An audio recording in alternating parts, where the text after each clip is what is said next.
Thank you for joining me. Today we will talk about how the narcissist pushes you into a juvenile state. Our emotions develop early. By the time we are kids, we are already equipped with a full spectrum. Happiness, anger, jealousy, self-pity, fear, hate, joy. Basically the emotional range of a soap opera star. Empathy, on the other hand, is the late bloomer of emotional world, showing up fashionably late in our teenage years. And the real heavy-duty mental tools, intuition, executive functioning, do not mature until adulthood.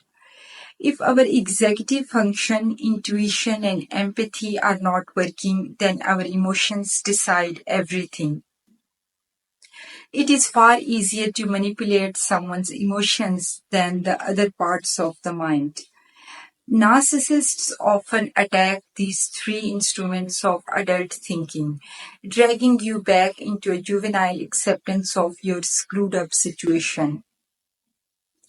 Imagine your executive function, intuition, and empathy as the Avengers of your brain. They need a good, consistent environment to function properly. But narcissists are experts at creating chaos. The more they control your world, the more inconsistent and chaotic it becomes. In an inconsistent world, emotions rule the stage. And voila, you are acting like a child who still loves their abusive parent, using only your emotional brain while your logical brain takes a backseat. Let me give you an example to illustrate this point. A corporation is distributing bonuses to its top executive while simultaneously terminating employees. The CEO introduces a fresh evaluation system where employees will assess each other. Annually, the company will terminate the lowest ranking 10%. The resulting emotional turmoil ensures that no employee dares to scrutinize the allocation of bonuses. Instead, it becomes a scenario of comply or face termination. Here's another example. A young woman approaches her manager to request a salary increase. Rather than acknowledge her outstanding performance and successful projects, he criticizes her attire. There have been complaints, he asserts, indications that maybe you dress a bit too. He pauses to assess her appearance. Flamboyantly, now what was it you wanted to discuss? He inquires.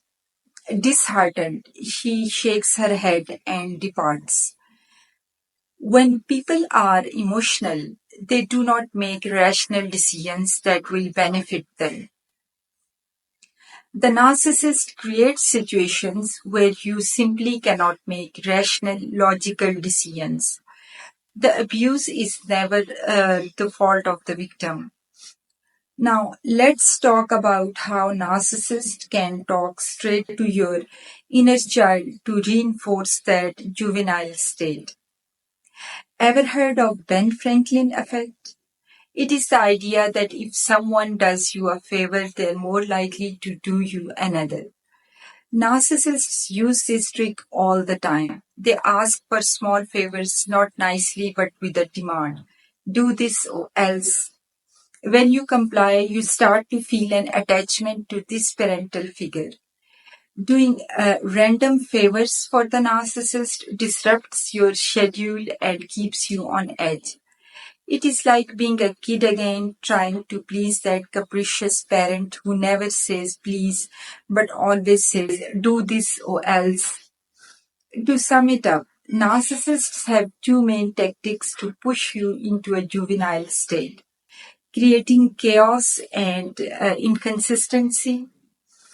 This makes your logical, rational brain want to take a long vacation, leaving your emotional mind to run the show. The Ben Franklin effect.